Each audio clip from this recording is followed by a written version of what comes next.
nice stuff. We're in from, I saw your boss. Oh, yeah.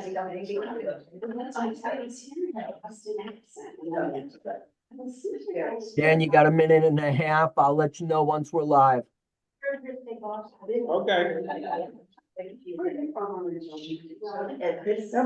Nobody really responded regarding like volunteering individuals, so we're gonna. I wrote you back. Double check. I wrote you back, J&F. Oh, Jane, yeah. But you know what I like, nobody seems to. We stopped at a place. For a team, I know you were expecting, I don't know if they take volunteers. Oh, I can charge it. So nice, you know, people, Contact him and see what he's got going on. yeah. Yes. Do something. Play tennis. You're live, Dan. Okay. Yeah, I think the Jane.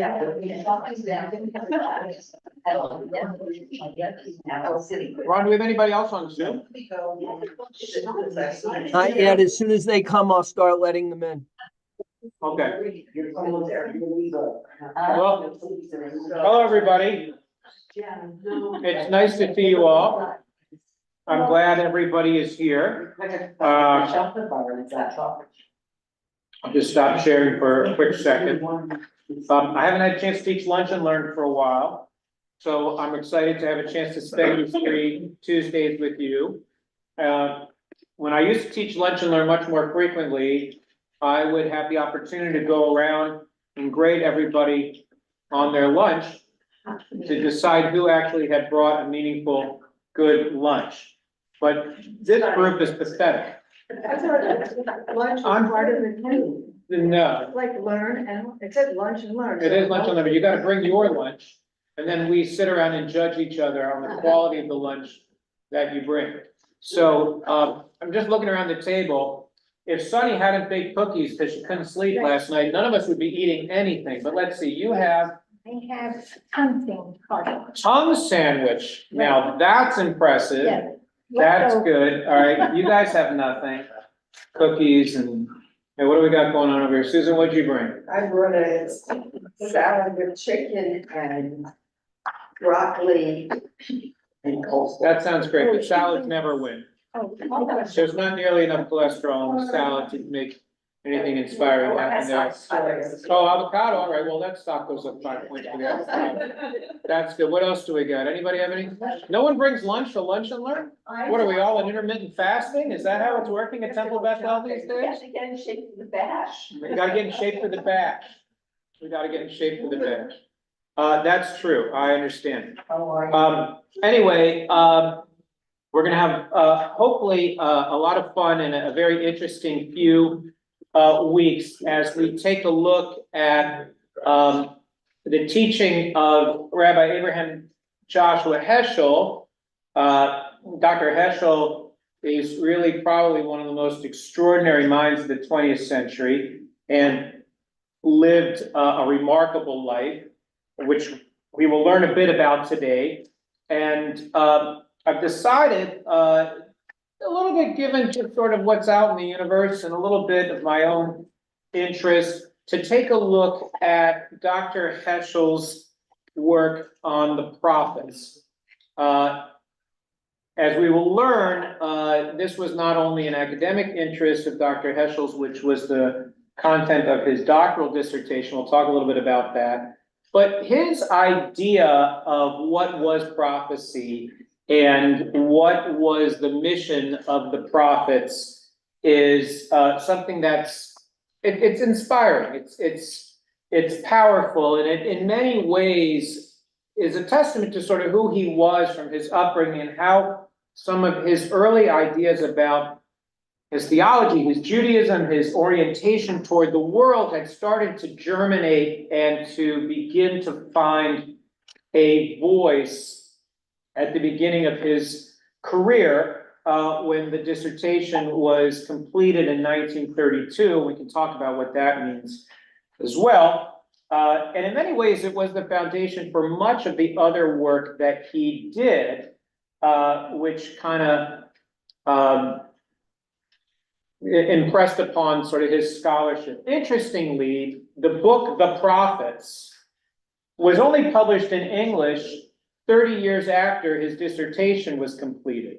So it was only published in English in 1962, after Dr. Heschel had already established himself as a fairly important thinker and writer on the American Jewish scene, and then later in the 1960s, as we'll talk about in a moment, as a fairly significant social critic as well, as someone who not only talked the talk, but literally walked the walk.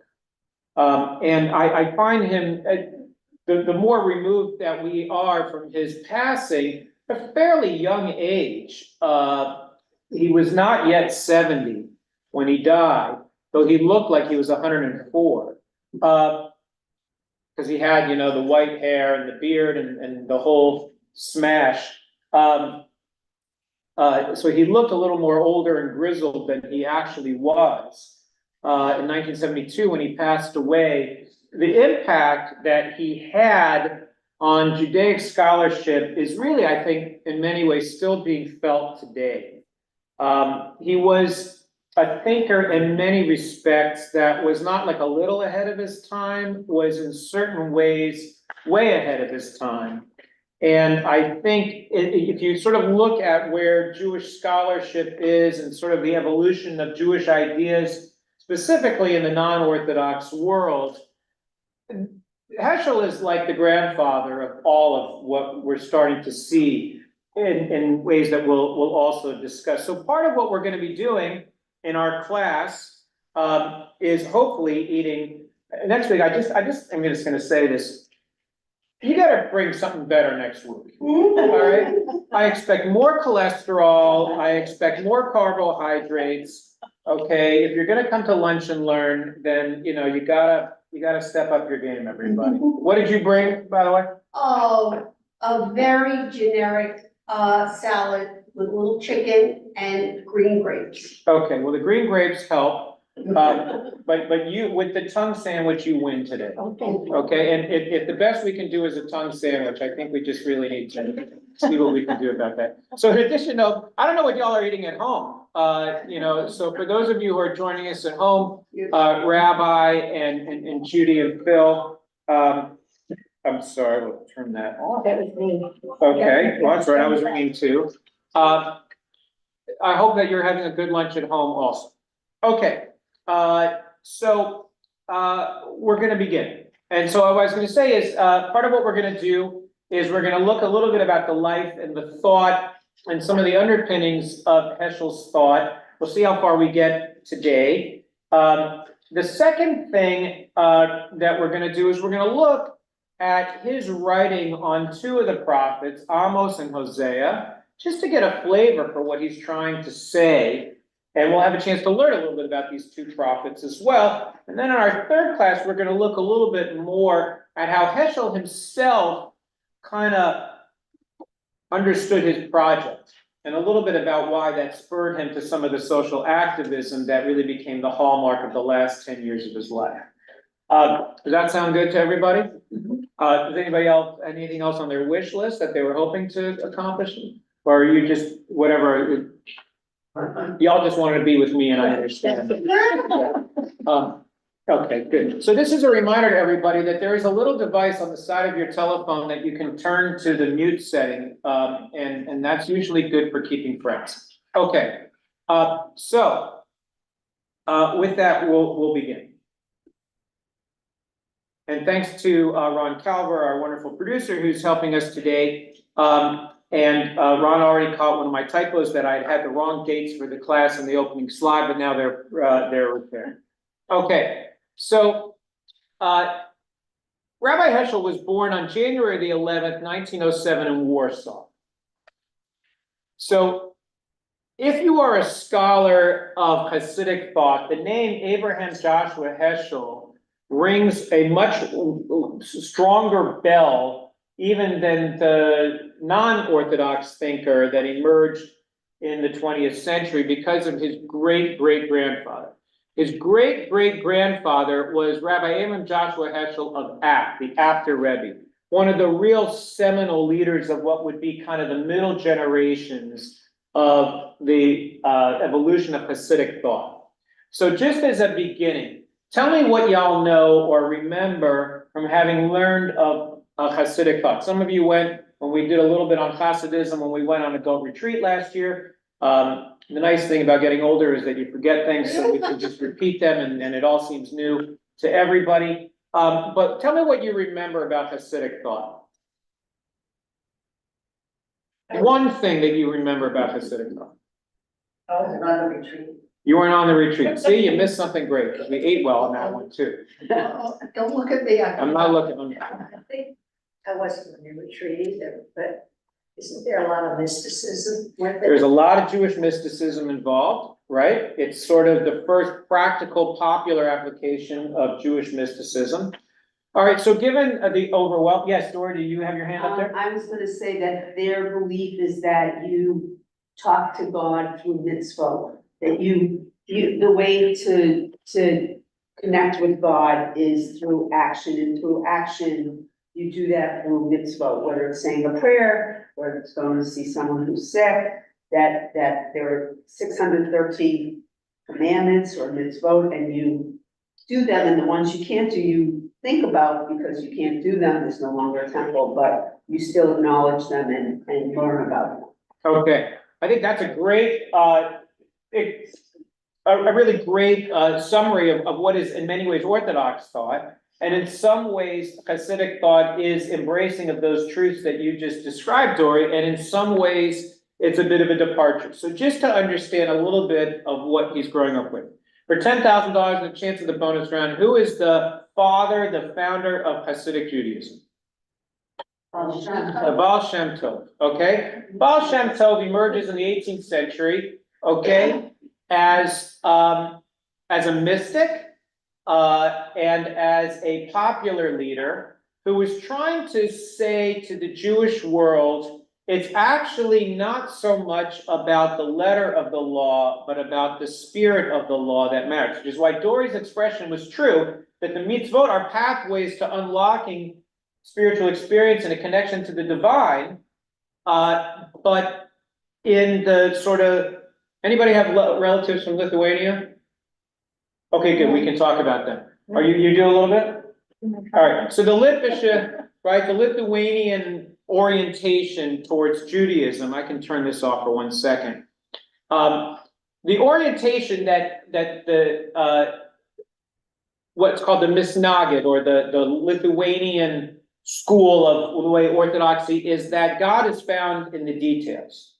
And they would spend a gazillion hours arguing about the minutiae of esoteric elements of Jewish law that meant absolutely nothing to anybody, because they were about crazy arguments about the ingredients to be used in a sacrifice that hadn't been performed in 1800 years. And in that, they really believed that it was punctilious observance of the letter of the law that was what God demanded.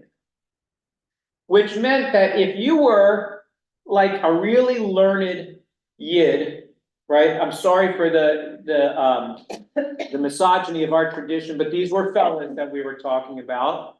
Okay, the punctiliousness for ladies was more reserved to the home front than in the scholarship, so I'm sorry. Thank God we've begun to remedy that. Only just begun to remedy that, but we have begun to remedy that. But in the ancient days, right, it was the boys that were learning, and they really believed it was scrupulous, punctilious observance of the letter of the law that mattered. Which meant, let's say you're Tevye the milkman. Okay? You have a borderline, if any, education because you're poor as dirt, and you live in some shtetl in the Pale of Solomon somewhere in Ukraine, Eastern Poland, Western Russia, some other godforsaken place where Jewish people should never have lived, right? Where no one should live if you've ever been there. Actually, Poland is quite beautiful in its own way. But in these places, right, what are you supposed to do if you're just sort of what they would call an Am Ha'aretz, just a basic individual Jewish guy? You are the rabbi. Right, you would ask your rabbi, but basically, that Litvisha world, that Lithuanian world didn't have much use for you because you didn't know anything, you were an ignoramus, so please just try not to mess up too bad and screw it up for the rest of us. So, the Baal Shem Tov grows up amongst these peasantry, these peasant Jews, and he says, no, your life matters just as much as any of these other Jews. Now, where would he have gotten that idea? God. What's percolating in the Western European world in the 18th century, in the 1700s, that changed the way people looked at humanity? Democracy. The emergence of democracy. Democracy emerges in its Western form because of the ideas of the Enlightenment. And one of the core ideas of the Enlightenment was what? Reason, okay, which is going to matter to Heschel. And also what Thomas Jefferson enshrined in our Declaration of Independence. Quality. Yes, we hold these truths to be self-evident, that all men who are white and landowning are created equal, right? Now, you never have to say something is self-evident if it is, right? The reason why Thomas Jefferson says it's self-evident is because to most people in 1776, the idea that all humanity was equal was not at all self-evident. In fact, it took until the 1960s or maybe even 2024 for people to realize that actually humanity is all equal. We're still trying to figure that out, right? We see this in so much of our society today. But back in the 1700s, that idea was just starting to germinate. And it filtered briefly because of our friend Napoleon, okay, and others, into Eastern European mentality. So the idea that the Baal Shem Tov might have gotten an inkling somewhere that all Jews are created equal, and it's not just based on their erudition and their learning, is partly built into Judaic tradition, because we're taught that we're all created in God's image. There is a sort of an essential equality that is built into Jewish spiritual thinking, but also because the world is starting to think like this a little bit. So the Baal Shem Tov says, no. You, Tevi the milkman, you simple Jew, you matter just as much as everybody else. And not only that, it's not so much about the letter of the law that matters, it's the spirit of the law that matters. So many of you will remember a quintessential Hasidic tale, which is that it's Yom Kippur. And this father has a 13-year-old son who he didn't have any money to educate, and so he schleps him to synagogue because it's Yom Kippur. He wants to make sure the poor kid doesn't accidentally eat. Little boy has a little flute in his pocket. And he sits there and he says, Dad, can I play my flute? He's like, no, we're in the service. Shut up. Just sit there and don't mess up everything. Poor boy's sitting there. He doesn't understand what's happening. Later in the afternoon, he says, Dad, can I play my flute now? He says, no, God, I can't believe you still have that thing with you. Put it away. Don't even talk to me. Finally, it's later in the afternoon. They're in the Ne'ilah service. Little boy is bored out of his skull. He can't handle it anymore. Takes out his flute. And the Baal Shem Tov is leading the service, stops. Looks at the little boy, looks at everybody else and says, we're good. We're done. Father is mortified.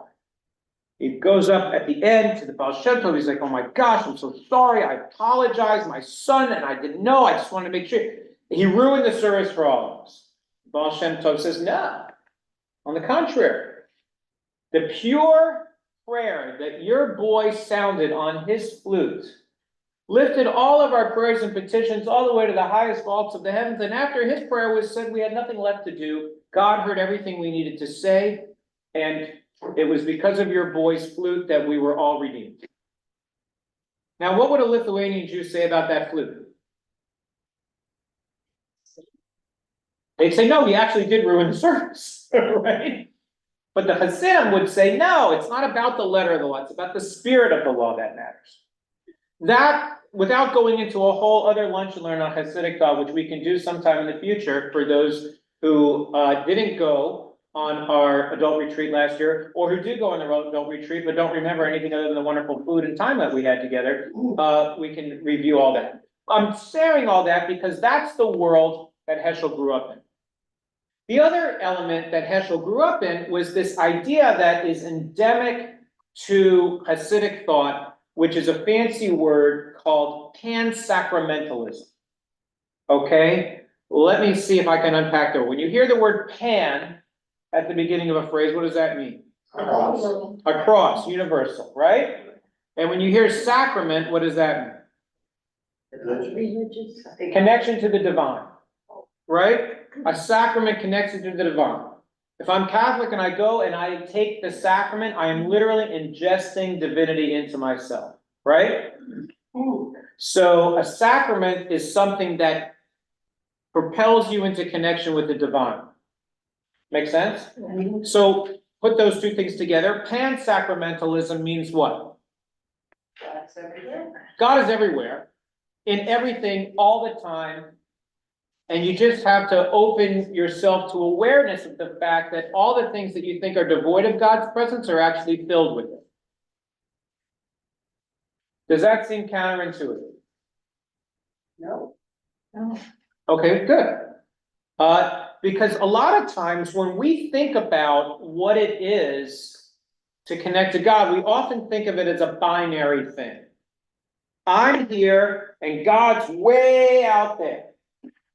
And somehow I have to figure out how to bridge the chasm, right? Between myself and the God that's way out there. Whereas the Hasidim think of it differently. Instead of thinking about you're here and God's there, they say you're here and God is everywhere, right? That you don't need to worry about traversing some huge chasm to go find God. All you need to do is open your eyes and look a little bit. That all the things that you thought were just normal, devoid of God's presence, are actually filled with God's presence. As expressed best by Yaakov when he wakes from his dream and he says, wow, God was in this place and I was completely oblivious. And what the Hasidim tried to teach the world is, yes, most of us are completely oblivious, almost all the time.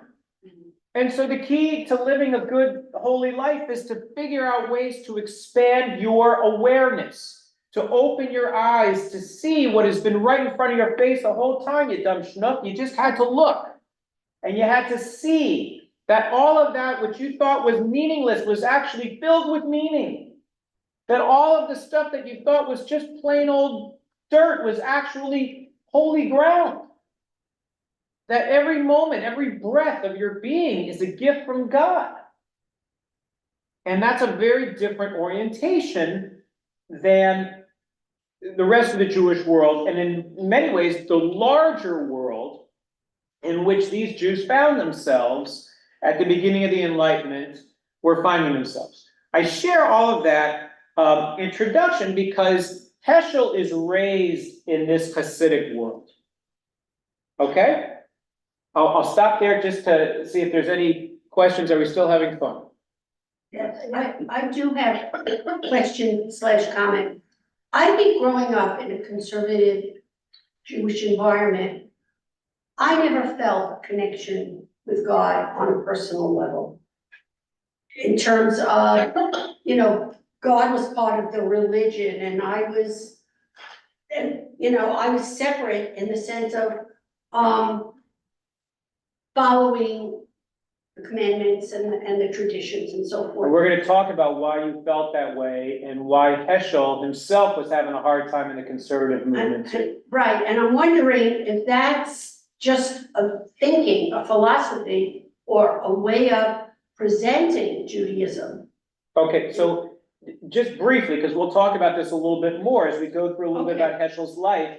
The conservative movement is born in Germany, also imported to the United States, which was a way of saying to Reform Jews, you've thrown out too many babies with the bathwater, and to Orthodox Jews, yes, you can follow halakha, but it's much more malleable and modernizing than you have given it credit for.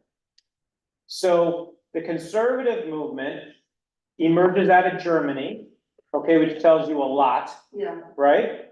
And it comes to the United States in the beginning of the 20th century.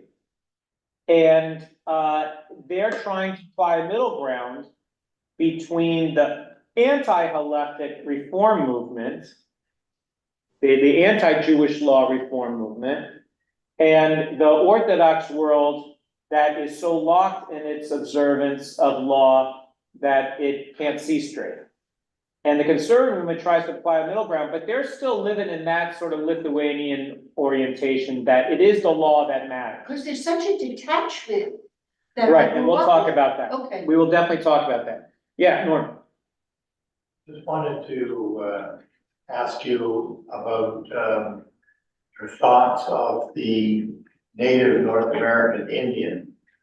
Saw his connection with everything every day, whether it was the sky, the rain, the land, the animals.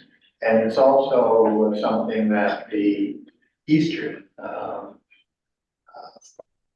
and African religion. I think, one of the things that's interesting when you look at the evolution of religious thought in places and parts of the world where there hasn't been cross-fertilization is that certain ideas of spiritual truth manifest themselves just in different cultural contexts. So that same sense of awareness of energy or the presence of the divine in everything emerges in elements of Native American culture, emerges out of Eastern Europe, Eastern Asian cultures, emerges in Jewish mystical tradition.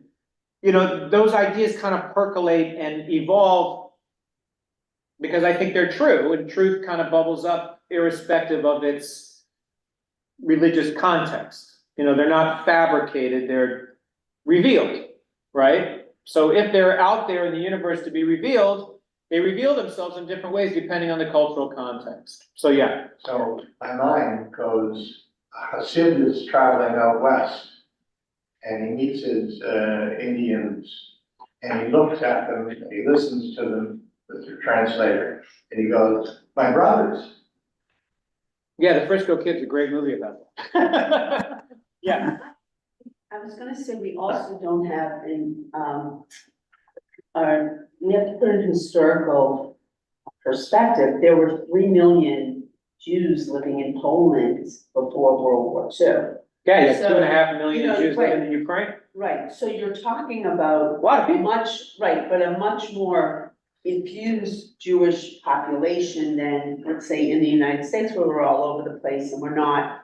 And up until, modern times was much, much smaller than the European. And also brilliant scholars. Oh, yeah. No, not just Heschel, but he comes. No, we're gonna talk about that. All right, we're gonna get back to the story if we can. Philip remembers the use of nigunim to create ecstatic worship. Yes, that's a part of Hasidic thought as well. Okay, that didn't happen the way I wanted it to, so hang on one second. Okay. This is not working. All right, hang on a second. Okay.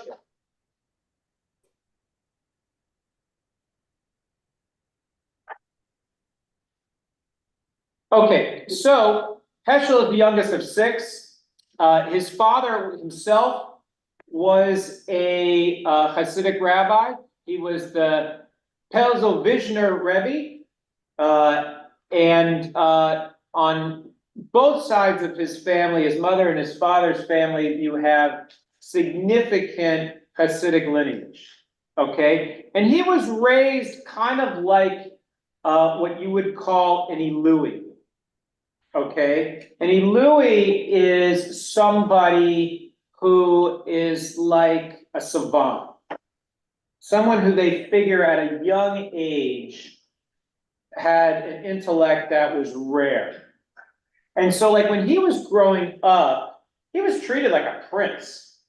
Growing up, like even when he was like, like 11 or 12 years old, 13 years old, on Shabbat, they would put him on a chair and put him on a table and they'd say, teach something. And he would.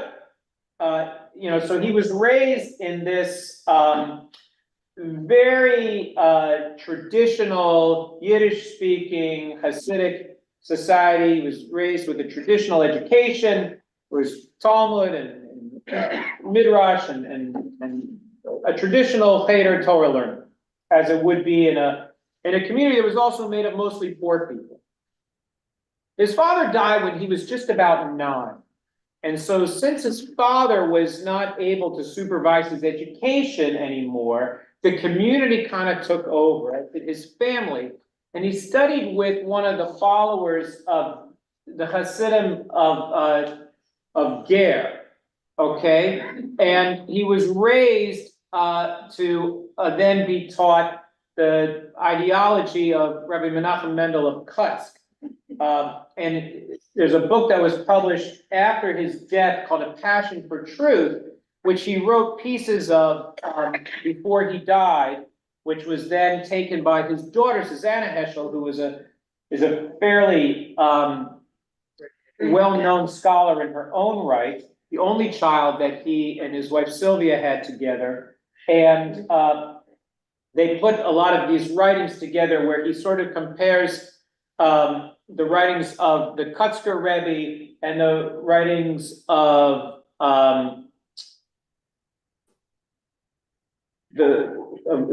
Breslov, the Breslover Rebbe and Kierkegaard. And the reason why that's amazing is because, as you'll see in a moment, that somebody would have a mastery of these different subjects is kind of an interesting recipe, okay? So as he goes through his teenage years, he decides that he wants to get a more secular education. So in his late teenage years, he went to Vilna, and so again, remember, Vilna is Lithuania, right? So this is the opposite of the Hasidic world that he's living in. He goes to a secular school, again, what they call a gymnasium. So when we say secular, we're talking about what we would call a Jewish day school, okay? It wasn't like a purely secular school, because in Lithuania in the 1920s, they weren't letting Jews go to a regular old school. But it was sort of like a Jewish secular kind of an education, but more secular. And he actually starts getting into a group that is writing Yiddish poetry. So here you have this guy who grew up as the scion of a Hasidic family, and what's he doing? He leaves that whole Hasidic world and heads off into the secular world. Cuts off his pants, cuts off his beard. It's interesting, he later grew his beard back, but he wants to kind of integrate into the larger German culture. And he makes his way eventually to Berlin, and he begins to study at 2 different institutions. One was an Orthodox yeshiva, where he studied for the rabbinate, and the other was at a place called the Hochschule für die Wissenschaft des Judentums. Okay. Anybody speak German? A lot. Okay, does anybody speak German? Right? Okay, so Wissenschaft is the scientific study des Judentums, of Judaism. Okay, it's just fun to say it because it sounds like I know what I'm talking about. Like Wissenschaft des Judentums. Kind of rolls off the tongue. Can I repeat that? No, I'm good. So Wissenschaft was the scientific study of Judaism. So I just want to talk about that for a moment. Why does that sound like a kind of like, well, duh, but in the 19th century was not duh? So if I wanted to study Judaism in 1800, what were my options? Yeshiva. And if I didn't want to go to yeshiva, where would I go? Yeshiva. There was no such thing as a secular study of Judaism. There was no such thing as the idea of secularity at all. And if you wanted to study the Bible, or if you wanted to study Judaism, you went and studied it because it was holy writ, right? If I were going to study the Bible and I went in the call it 1800 to study the Bible, and I said to my teacher, who wrote the Bible? What would they say? You idiot! Right, give you How a could whack. you ask such an absolutely stupid, ignorant question? Of course God wrote the Bible. Who did you think wrote it? George? Right? Then if you apply the evolution of scientific thought from the 19th century, the idea that reason and rationality could be a tool for understanding moral truths. For $10,000 and a chance of the bonus round, who was the German thinker that said you can actually determine moral truths using reason alone? Immanuel Kant, right, with the categorical imperative. That was brand new, right? And we think of it as kind of, because we live in such a secularized world, right? That secularized world in the history of humanity is pretty new. And that idea that you should use reason to determine moral action or religious understanding as opposed to do the book and what it says. You can argue about what you think the book is telling you to do, but the question of whether to do it or why to do it is not in question. You just have to figure out what to do, and this rabbi says you should do it this, and this rabbi says you should do that. All right, well, they can dialogue with each other, but they're both coming from a grounding of two ideas. One is that God wrote the Bible and the Torah, and the second is because God wrote it, you do it because as Jews, we have a covenant that obligates us to do these things. What emerged in the 19th century that changed the way people started to think about Judaism and the Bible and all kinds of other things? Printing press. Well, the printing press was a few hundred years before that. That's true. We've talked about how that was really the whole idea that an individual could contain their own thought, because for the first time in the printing press, right, a Jew could sit with their own book, right, with their own, or anybody could, for that matter. You have the idea of things like the documentary hypothesis, because people started reading the Bible not as holy writ, but with a scientific lens. And they came up with a theory that said, actually, this book was written by a whole slew of authors, and they wove it together. So there's an author that calls God Yud-Hey Vav-Hey, and another author that called God Elohim, and another author that was a priest and was only interested in the priestly service and what the priest's job was supposed to be. And then you have a Deuteronomic author that comes at things with a slightly different orientation that was all about reward and punishment. If you do the things that God tells you to do, you're going to be blessed and everything's going to go great. If you don't do the things that God asks you to do, Shabbat Shalom, right? So you have these four authors, J, E, P, and D. And you can go through the Bible and figure out which part was J, which part was E, right? You can put all this together. So you have the birth of the idea that there could be a scientific academic study of Judaism. Today we would call that what? Not necessarily, right? Because now we're in the academic world. You would call it Jewish studies, right? How many of you went to a university that had a Jewish studies department? Okay, you're dating yourselves. Okay, how many of you went to a university that when you were there didn't have a Jewish studies department, but it does now? There's almost no major university in the United States that doesn't have a Jewish studies department. Because Jewish studies, the idea that you could study Judaism from an academic standpoint is, well, no university is worth its salt if it doesn't do that. Back at the beginning of the 20th century, that was actually still new. And so there emerged in Germany this school called the Hochschule, the school for the scientific study of Judaism. Okay? And this is where Heschel goes to learn. So think about this. You've got a Hasidic boy who has just started to get a secular education. He writes modern Yiddish poetry. He's going to Orthodox yeshiva, and at the same time, he's learning about the scientific study of Judaism, where rationality is what matters more than anything. And he was a teenager at this point? He was, call it 20, 21, 22. Were his parents beside themselves? Well, one was dead, Yeah. right?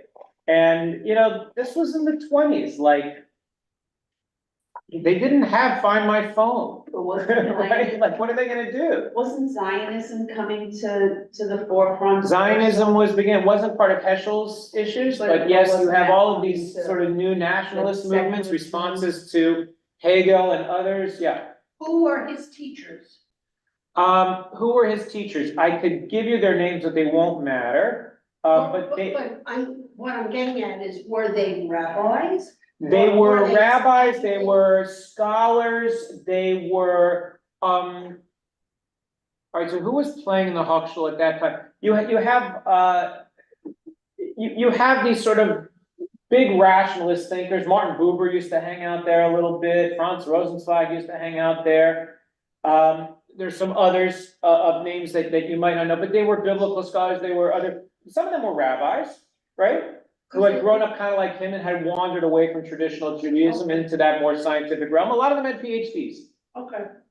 Okay, and eventually, so Amos Elon, who wrote about this school, writes the following. Someone want to read Amos Elon, what he says this whole purpose of this Wissenschaft was? Yeah, go ahead, Dor. The purpose was to bring ordinary Jews into the orbit of German Kultur. I don't know what that means. Cult. Cult, okay, and at the same time reinforce their Jewish identity by bridging the gulf between secular and religious education. That sound familiar? Right? So as Jews are emerging into the modern world, what is their project? Constantly trying to figure out what their project is? How do I stay Jewish and modern at the same time? Oh, is that assimilation? Yeah, right? Do I have to give up being Jewish to be a part of German culture? Or is there a way to synthesize the two? In the same way that the reform movement in America, at the same time, is asking the same question, is there a way for me to be American and Jewish at the same time? How do I synthesize those two things? That's the reason for this school to be there, right? To say all of these things that are in the larger culture about reason and rationality and scientific application of thought to everything that we do, and the application of reason applies to Judaism too. So yes, you can mesh those two things comfortably. And we in this beautiful cream colored building in Berlin are going to teach you how to do that. Okay? Secondly, he writes the following. Go ahead, Dort. The movement sought to explore Judaism as both secular civilization and religion, and thereby help young Jews to remain Jews even as they move to a more secular view. Okay, so, as Heschel is drifting into secularity, he's not ready to give up his Judaism. He still wants to be a rabbi. He just wants to figure out how to be a rabbi where both of the truths of the modern world and the truths that he learned as a boy can both still be true at the same time. It's that process of synthesis, of weaving together these things that are kind of at the crux of what he's trying to do. So you gotta remember, you have a guy who comes from this idea that everything in the world is sacred and holy. And then you have applied to that, imagine putting these two things together, the idea that everything needs to be square in terms of reason and rationality. Well, those two things don't all, imagine how you put that into gear, right? How do you get those two things to jive with each other? Not so easy or simple. So he then attends the University of Berlin, where he earns a PhD in Hebrew Bible. And his dissertation is called The Prophetic Consciousness. Now, back in the day, he finishes his PhD in 1932 at the age of 25. All right, which already lets you know what kind of a genius we're talking about here, right? Think about what you were doing at 25, and then think about what he was doing at 25, right? He had already mastered 3, if not 4 languages, right? Had grown up to know all of this stuff and had finished, not started, finished his PhD at 25. In order to get your actual document back in the day, you didn't just hand in your dissertation and have it approved by committee, you had to have it published. Guess how many books were getting published by Jewish scholars in 1932 in Berlin? Very Not good. Nothing. He finishes his PhD 3 months after Hitler comes to power. So he actually takes him a couple of years to get the document published, even though his professor said this is great scholarship, he had to go to Krakow to get it published. Okay? So here you have this guy, right, who is living in this amazing sort of recipe of Chassidut, poetry, is a poet soul, and if you ever read anything that Heschel writes, you see that he has the soul of a poet. He's also a student of Wissenschaft, of modern rational Jewish studies. He got a PhD at the University of Berlin, which is only a little rigorous, right? Where he's learning about the ideas of Hegel and nationalism or whatever. And so there was already in the academy in Berlin an anti-Semitism that he was kind of pushing back against. There were some that said at the University of Berlin, there shouldn't be any study of the Hebrew Bible here because it's a dirty Jewish book. And there were others in the academy, this is who he was running his PhD with, by the way, who said, no, we should study the prophets. Why? Because they're criticizing Judaism.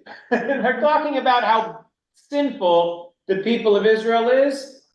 That we can study, because we all know it to be true.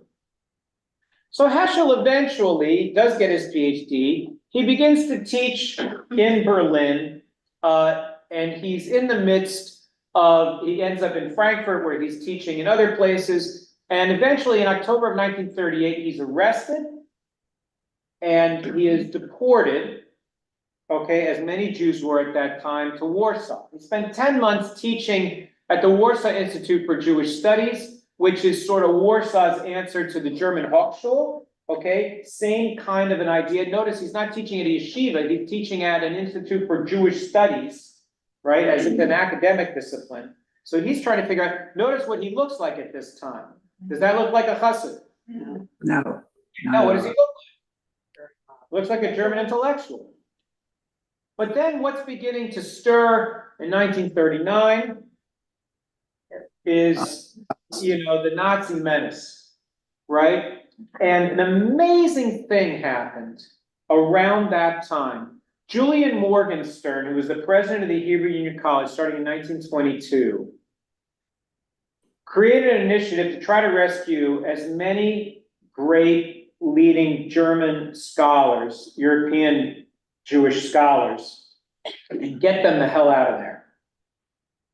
Because they found that if they could get them an academic visa, it would grease the rails to get people into the United States that couldn't get in because no one could get into the United States, right? But through the diplomatic efforts of Dr. Morgenstern and the Hebrew Union College, they were able to get these amazing scholars. If you take a look, Samuel Atlas was a great scholar who taught for years at the Hebrew Union College. Abraham Joshua Heschel was one of them. And as he said, I'm a brand plucked from the fire in which my people were burned to death. That was how he reflected on his experience. I could show you the letter that he received from Dr. Morgenstern saying, "Dear Dr. Heschel, it gives me great happiness to tell you that we've got a visa for you. Get to London as fast as you can." And these other amazing scholars who were very important Jewish thinkers in the middle part of the 20th century, including Walter Alfred Gottschalk, who later became the president of the Hebrew Union College. So now, okay, you bring this guy to HUC in Cincinnati. How many of you grew up in a classical reform congregation? Right? So you're talking very rigid, highly German, right? Rationalistic Judaism. And here comes Dr. Heschel, who's got all these mystical thoughts in his head, who's got all of these ideas about sort of divine pathos, which we're going to talk about in a moment, about sort of what it is to be a prophet. And his 5 years at the Hebrew College were not exactly comfortable. Cincinnati is a far cry from Berlin and Warsaw. And he's eventually transfers and was given an appointment to teach at the Jewish Theological Seminary where he taught until he died. But also at the Jewish Theological Seminary, he's also a fish out of water there too, because the students at the Jewish Theological Seminary in the 40s and the 50s and the 60s, they don't want to study philosophy. They don't want to study theology or mysticism. That was all Narishkeit. What do they want to study? Talmud. And after they're done studying Talmud, what are they going to study? More Talmud. And when they're done studying Talmud and more Talmud, what are they going to do for fun? How about a little more Talmud?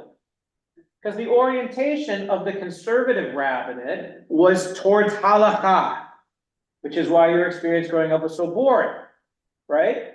However, the weird ones at the Jewish Theological Seminary, if you wanted to have a little fun, you'd wander into Dr. Heschel's class. Or you'd go sit in his office, where he's talking about God in search of man. Where he's going and, I mean, look what he's writing he has this huge explosion of writing in the 1950s. Man is Not Alone, his seminal work.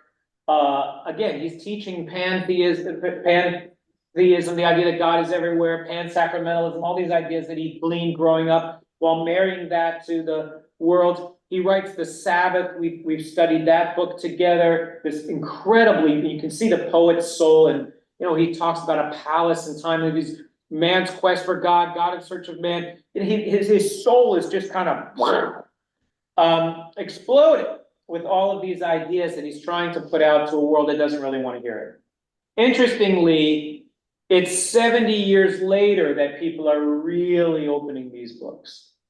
Not that they weren't in the 21st century, but in the last 20, 25 years, long after he died, you're starting to see a love for his thought and his thinking. And he also carries around incredible survivor guilt. A lot of his family was killed. His sister was killed in a German bombing run. His mother was killed in a concentration camp. His sisters, Gittel and Devorah, also died in concentration camps. So he's carrying a lot of that loss with him as well. So when he came over to the United States, was he given like a green card or something, or like citizenship? How did, like, he was not able to. Well, he was given initially a green card and then eventually was given citizenship like any other immigrant. But he wasn't able to like sponsor his family to come. I don't, that's a whole part of his family like that. I don't know to what degree, if any, he was empowered to be able to bring anybody over. I honestly just don't know. Rabbi Gunther Plaut also got that. Gunther Plaut, yes, was one of the other great scholars that was rescued. Because I know that he got taken, he got smicha, not being really entitled to it in Berlin, and they brought him over to be able to. Right, you had about a couple of dozen eventually, all told. You had the senior scholars that Heschel was a part of, and then you had junior scholars like Gunther Plaut, like Fred Gottschalk, like Wally Kelter, and some of these other rabbinic students who they tried to rescue as well. What about scientists and other? There were people who they tried to rescue also. A guy named Albert Einstein comes to mind. Yeah. But that wasn't part of this program. Okay. This was specifically Jewish scholars being sponsored by Jewish scholars. Eventually, Heschel, as we'll see as we study the prophets, is drawn to activism. In 1963, there was a conference on religion and race, where Heschel was invited to speak. He had already started to become aware of Dr. King and the growing civil rights movement, and was getting involved in that. And in that sermon or that speech that he gave, he wrote the following. Someone else want to read that for us there? Heschel's words there? I'll read them. Go ahead. Thanks, Judy. Few of us seem to realize how insidious, how radical, how universal and evil racism is. Few of us realize that racism is man's gravest threat to man, the maximum of hatred for a minimum of reason, the maximum of cruelty for a minimum of thinking. And King is in the conference, and the two of them eventually build a striking partnership, indeed a warm friendship. Heschel was invited to eulogize King when he died. And later, he wrote the following with regard to the civil rights movement. I look forward to privilege of being present at the meeting tomorrow. Likelihood exists that the Negro problem will be like the weather. Everybody talks about it, but nobody does anything about it. Right. Please demand of religious leaders a personal involvement, not just solemn declaration. We forfeit the right to worship God as long as we continue to humiliate Negroes. Church, synagogue have failed. They must repent. Ask of religious leaders to call for national repentance and personal sacrifice. This isn't a letter that he wrote to President Kennedy. Let religious leaders donate 1 month's salary toward a fund for Negro housing and education. Woo! Right? I propose to you, Mr. President, that you declare a state of moral emergency. A Marshall Plan for aid to Negroes is becoming a necessity. The hour calls for moral grandeur and spiritual audacity. And I share this quotation because who is Heschel talking to here? He's talking to the President of the United States. So his writing to the president is in and of itself a form of prophetic language, of which he is a significant scholar. He writes also the following: prayer is our greatest privilege. To pray is to stake our very existence, our right to live, on the truth and on the supreme importance of that which we pray for. Prayer, then, is radical commitment, a dangerous involvement in the life of God. Let's stop there for 1 second. What is he saying about prayer? This is about his Vietnam activism, but he's saying something very important Judaically there. Prayer is a radical commitment, a dangerous involvement in the life of God. Yeah, Dory. Well, goes back to, I think Hasidics also believe that when you pray, you are actually speaking to God and he is present and speaking to you. So you're not just speaking up there. In connection, when you pray, you're actually involving God. That God believes like when you go to God and you pray, that is God's involvement.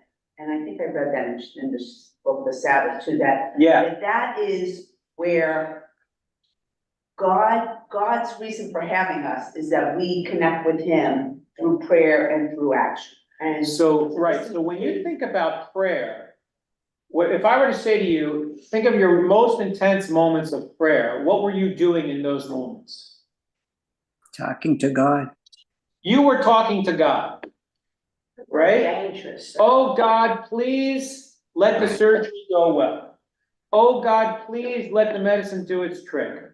Oh God, please let her get into the college she wants to go to, right? Oh God, please, right? Isn't that sort of how prayer works? It's you talking to God. What does Heschel think prayer is? It's dangerous. it's God's involvement with us. Yeah, he says prayer isn't talking to God, prayer is listening. Prayer is listening for what God is trying to tell you. Wow. Which is a very different way of thinking about what prayer is. So he writes, prayer is in danger. You want to know what's going on in God's head? That's what prayer is for. In such awareness, we pray. We do not stand alone. And so what he's saying is, you wanna know what's going on in God's head? If you can connect to what's going on in God's mind, for lack of a better term, God's heart, God's, what we'll talk about next week, God's pathos, right? What God cares about. That's what prayer is designed to do.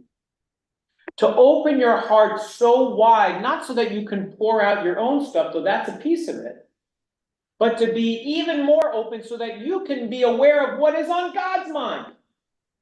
And if you are aware of what's on God's mind and you contrast that with what's going on in Vietnam, you can't hold that together. So he writes the following: millions of Americans, millions of people all over the world are with us at this moment praying for peace in Vietnam. We are spiritually Vietnamese. Their agony is our affliction.